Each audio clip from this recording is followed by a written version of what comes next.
Hello YouTube viewers, welcome to my channel Science and Technology. In today's show, Future Friday, we're going to talk about Antora's energy, basically a thermal energy storage solution. So let's dive deep into it. So what exactly is the idea here? The idea is that industry needs heat, like all our industrial life relies on heat. And we are talking about some seriously hot puppies. We are talking about industry starts at 400 degrees Celsius. You go up from that. So you can easily go from 700 degrees Celsius to 800 degrees Celsius to 1000 degrees Celsius to 1500 degrees Celsius. So heat is critical. On top of that, it also needs to be 24 into 7. I've been recently made informed about the fact that some glass furnaces, they're so big, so huge, it takes almost a week to start it. There is no off on them. Like they keep working, workers working in shift and automating it as much as possible. It keeps working 24 into 7 into 365. So you have to understand, not only it needs a very high temperature heat, it needs a lot of it, and on top of that 24 into 7. However, one good thing is there that if we can manage 1500 degrees Celsius, almost all will be taken care of. Not every single industry, but majority will be taken care of if you can provide 1500 degrees Celsius. Now, can we have the energy requirement, the energy requirement that we have, can it be fulfilled by renewables? Thankfully, yes. Actually, cheaply it can be done. If you are old enough, you must have remember in the early 2000 to 2005 kind of era, everybody was talking about solar and wind, but they were always like as a joke. It was like, it's good and all, but it will never scale up to our requirement. It won't be big enough. It's good for watch and calculator. But nowadays, if you have paid attention to it, nobody talks like that. Nobody, under no circumstances, nobody's talking like, oh, solar can't do that. Like we have reached a point where we know solar and wind can provide more than enough power cheaply. But problem is, it has a freaking mood to it. So right now, if a power plant buys coal and burns it in the furnace directly, gets the heat for their industrial system, it's expensive compared to the getting electricity from a solar farm. So why don't everybody do that? Well, you need 24 into 7. That's the biggest issue. And again, even if you have wind also has a mood to it. So that's the biggest issue. The intermittency basically makes it impossible, because a company, again, these things is a national backbone. It has to be working. It has to be absolute. So in those sort of scenario, you cannot take, basically we have to marry two things that are very opposite. One requires 24 into 7 into 365 power.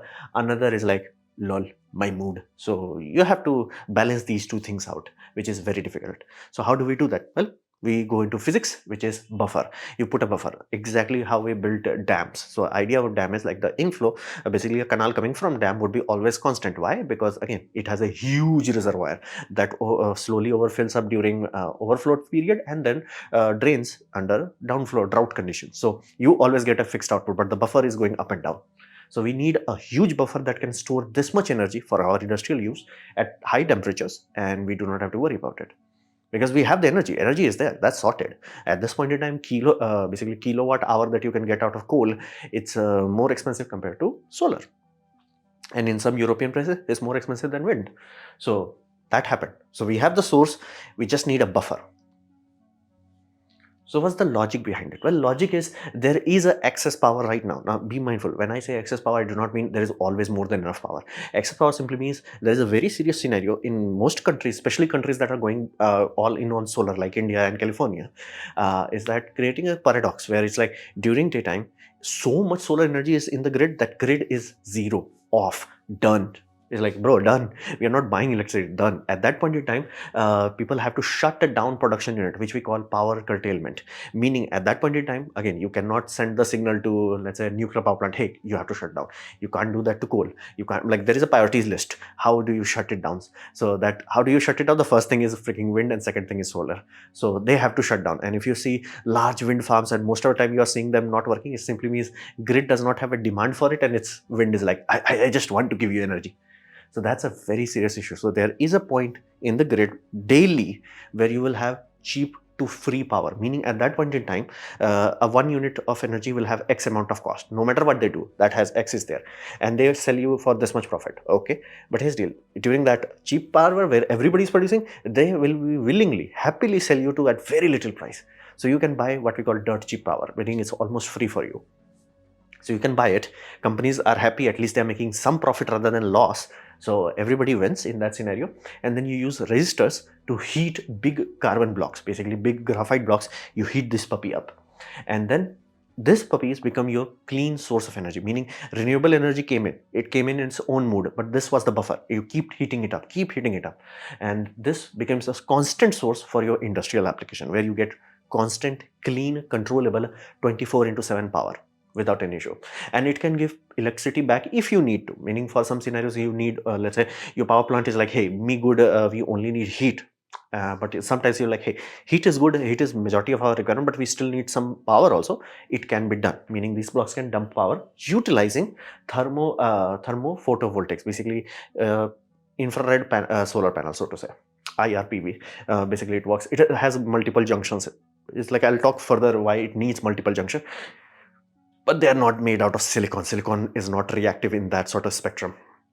The band gap does not work very well. So this sort of cells are built a bit differently, but it does work power, and you can get electricity out of it if you need to. So not only heat, but also electricity. But heat is the core focus, because heat is very efficient. You get 100% of electrical energy converted to heat, and the heat that you get into your subject or your target, it still could be almost 100% efficient. So heat is desirable because round trip efficiency, basically how much energy you paid for it, it's almost same, where it's non-negligible cost, meaning it won't be like, oh, we are paying so much. Electricity, there is a penalty.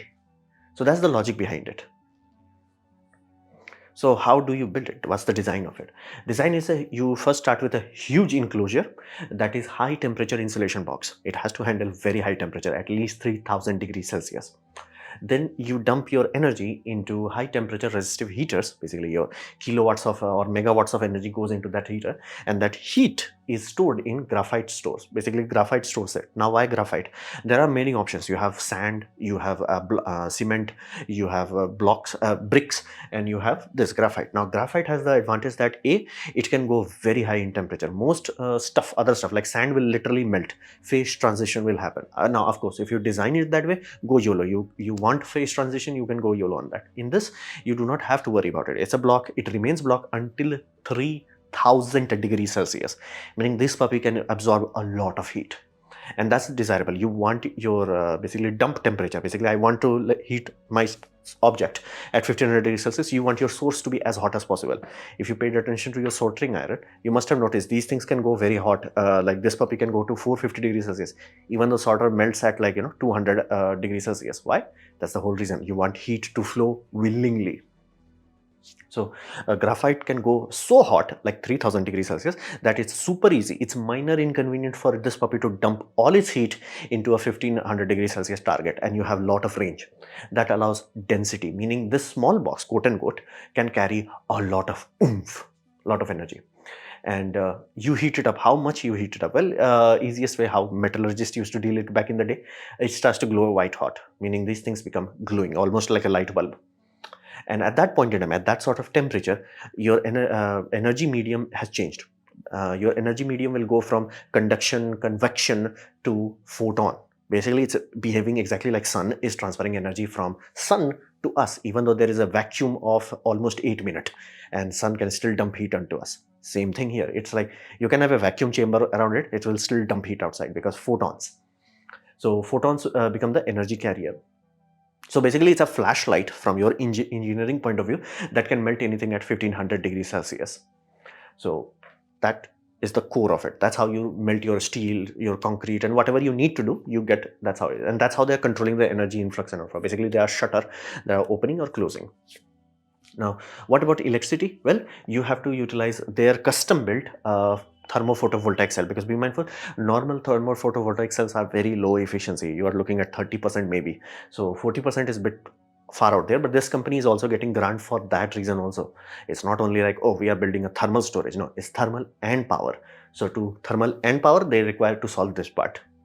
So they have custom design, which is really good. So what are the challenges of this design? Well, 1500 degrees Celsius, it can take care of a lot of field, but not all. Like it can go very far compared to like sand battery and fire brick batteries. This can go very far. There is no discussion about it. But there are some fields that needs even more. Like to give you a context, running your car on water. If you want to mass produce calcium carbide, that puppy requires furnace temperature of 2300 degrees Celsius. That's hot. And you may like, didn't the bricks go to 3000 degrees Celsius? Here's the problem. If the 3000 degrees Celsius is the maximum you can dump heat into, and the object itself requires 2300, that only gives you a delta of 700 degrees Celsius.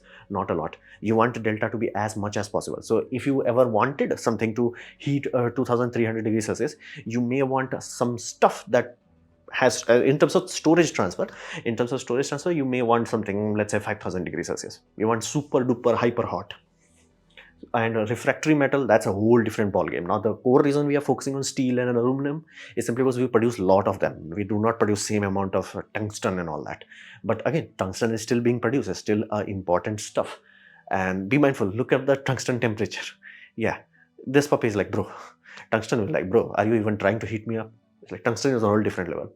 So refractory metal, they require a whole different level of temperature. And then you have ceramics. Basically, whenever you see high voltage porcelain insulation used in electrics industry, high voltage industry, yeah, that is like, bro, I do not even get up in the morning at 3000 degrees Celsius. So whole another power level exists. Thankfully, majority of our industry will be completely happy, because again, once you take care of steel, cement, concrete, those sort of puppies, you have basically reduced carbon emission of majority of the industry. While we do make tungsten, we do not make billion tons of it.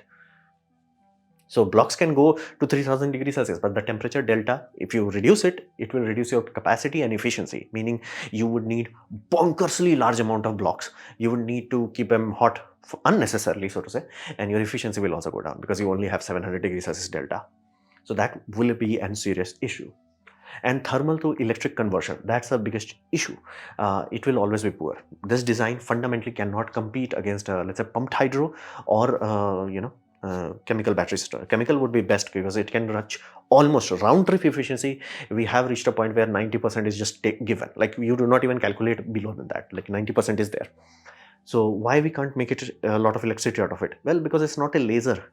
If we had a laser output, let's say this block, once you heat it up, it gives an exact laser output, we are sorted. If it's only giving that narrow band output, we are sorted. But here's the heat has what we call black body radiation. So its curves are very different. So if you heat something very hot, so it does start to become narrow band. But the temperatures that we are talking about, like graphite block, the temperature is like very shallow. So it has way too much bandwidth. So from your nanometer standards, it has like starts from 500, it goes to 2000. So way too broadband. Problem with that is there is no single material that can handle it, and it's so low energy. It will it rarely can cause that electron hole pair to jump. So fundamentally, these things can barely convert it. So they put a mirror back, bounce the photon back into the medium. It does improve efficiency, but there is a limit. Conversion efficiency is low. So you always have the penalty. And to put economics on that penalty is that if you buy 100 units and multiply that by let's say $100, whatever the unit may, megawatt hour or whatever have you, that means you paid $10,000. Okay, let's say you did that in the afternoon. Okay, now at the night when you want to sell electricity, when it's more expensive, in solar area that happens. So at that point you only have 30. Now be mindful, I'm reducing from 40 to 30 because I've not seen third-party verification that 40 is complete round trip efficiency. So let's assume for equation's sake 30, meaning you have to sell this puppy at 333, then only you can get your initial investment back, and you will not do that. Why? Because it's not profitable. You're running and losing money. So you have to sell the same 30 units at $350 in order to get $10,500. At that point, you have $500 profit. Now, of course, you scale these numbers up, make the numbers better. Let's say that 30 actually reaches 35 in real life. That's good. But you get the point. You still have to sell it at very high cost, higher than what you need to in order to justify it. Now, again, government many times can afford this sort of projects because just to keep the grid stable. It is done. Like that's the whole point of peaker power plants. Your main coal power plants are very efficient. Peaker power plants, they charge almost 2x or 3x. So, and government still keep them, pay them and operate them. So yeah, I can see some scenarios, but there is an issue where it's like only governments will be able to afford it. Private companies won't. They won't be like, oh, I'll just build this battery energy storage. I'm making some profit out of it. And the technology is growing and it's becoming fast adopted. That won't happen. So 3.5x you need from buying price. So you bought 100, you have to sell it at 350. That's the issue. That's why this round trip efficiency is the biggest deal. So pumped hydro does work. That's why it has been working, pumped hydro, for last 65 years. But issue is the battery does work, but they only last 5 years. Here, this system can last for As long as you keep maintaining it, it will last forever. There's nothing magical here. It's just a graphite block. Now, would something degrade? Yeah, I do expect the heater to eventually wear out. I do expect the shutoff mechanism and all that. But again, these things are individually replaceable. So it can keep running on forever, as long as you keep repairing. It's like, what is the lifespan of a pumped hydro? As long as you maintain it, it's going to last forever. So same thing. So that 3.5x is the hard pill to swallow. Can it be done? Again, look into the power difference between a coal power plant or peaker power plant. But I'm pretty sure even that does not have that much disparity. That would be very painful for a country to run. If it's like, yeah, oh, peaker power plant is almost 5x the price, because you can't pay that price to customers. Customers have to like, hey, I'm buying electricity 24/7. I'm not like, oh, paying this afternoon, I'm paying you more, or this is late in the evening, I'm paying you more. Some business clients do that, but it's not desirable. Again, if you want your country to have a good, healthy industry, it has to be very stable. It has to be very bold, where it's like, oh, daytime power, nighttime power. It can't be like, I'm adjusting to the graphs. That cannot happen. So there are certain challenges. Because of this broadband, fundamentally, it will be difficult to build a solar panel that is like, a photovoltaic panel that's like absolute done, go home. Temperature, again, while it's awesome that it is taking care of 1500 and it's awesome. Steel, concrete, glass, cement, and all that industry, that is the biggest polluter. Why? Because we make bonkers amount of it. That's awesome. But some industries are still like, bro, come up to my level, calcium carbide level or tungsten level. But again, this is a very good start and really awesome, but be mindful of that round trip efficiency. That's why everybody talks about round trip efficiency, especially for energy storage. So what can we expect in the future? Well, if people are looking into energy storage, as of now, the only thing that I've seen that can scale up to bonkers level and take care of us in the long term is closed loop pumped hydro. And be mindful, the night to daytime power difference is 40%. It can operate inside that profit margin. So that's why it's successful. Can you have lithium ion battery banks that can do that? Absolutely. It just won't last very long. So that's the issue. And again, it does not scale up to gigawatt hour capacity. This puppy can easily scale up to as much as you want. But it is really good to see that somebody is focusing on heavy industry, because it's almost being neglected, even though it could be responsible from 30% to 50% of a nation's pollution output. So it's like almost we are ignoring it. It's like, oh, that's a hard problem, we can't look at it. So I'm really happy that so many people are pouring their hard money into it, and like pouring their life and soul into it. So that's a good thing to see. And be mindful, if once you've taken care of steel, cement, and chemicals, that's a big chunk. That's like, so your industrial pollution output can go down from, let's say, 50% of the total population pollution to, let's say, 10%. That would be like significant. So that's good. And what can we do to improve the efficiency, especially if you want electrical output? It can be done for business kind of application, for commercial application. Basically, when you have shops, malls, things of that nature, there is some potential for this puppy to work there. Why? You can have combined heat and power application. So you buy electricity, and you buy electricity when it's cheap, basically daytime or whatever have you. Many countries are trying to develop a ecosystem where they can absorb renewable spikes, because you have to absorb it. If you do not, there is a paradox that you could trigger a reverse flow, meaning ROI assumes that you are selling electricity all the time. If you're not selling electricity all the time, and be mindful, way too many people put solar, and in the afternoon all of you had to shut down, nobody will install solar power anymore. It's like, hey, dude, I'm not getting my money back. You never want that. You want your grid to eat it up. So there is a incentive from government's point of view, from a independence point of view, that you want to make sure that your grid is somehow flexible, where it can keep absorbing it. It's like, do not worry. Oh, you want more solar? Add solar. I will keep absorbing it. Or you want to add wind? Keep adding it. You always want that. So having this sort of options is a good buffer, a very good buffer. So let's say for electrical loads, we absorb energy into this, and then we run a combined system. Benefit of that, let's say you are powering a big ass hotel, a very big hospital. Again, in European worlds, you can be like, hey, this is shut up, take money. Why? Because we have electricity and heat. They spend a lot of energy for heat itself. So combined heat and power, shut up, take money. Right now, take it, go, done. So that's awesome. But in India, if you say we have heat, we are like, bro, have you seen our atmosphere? That puppy is 51 degrees Celsius. Not even joking. So yeah, we do not need heating, we need cooling. Thankfully, the cold side of that solar, yeah, that's hot. So benefit of that is that photovoltaic, it gets hot, you need to cool it. What if you dump that heat into absorption chiller? Now, absorption chiller got a lot of boost after Fukushima boom bam, simply because once Fukushima went boom, the power draw was like They had to cut down. So government went literally to all commercial businesses like, bro, you gotta reduce your energy consumption or we can't. So the primary target they cut off was the cooling units. But again, you need cooling. So what they did is switched all of the electrical units to absorption chiller. Why? Because the absorption chiller could be run by anything. You have LPG, run it. You have CNG, run it. You have natural biogas, run it.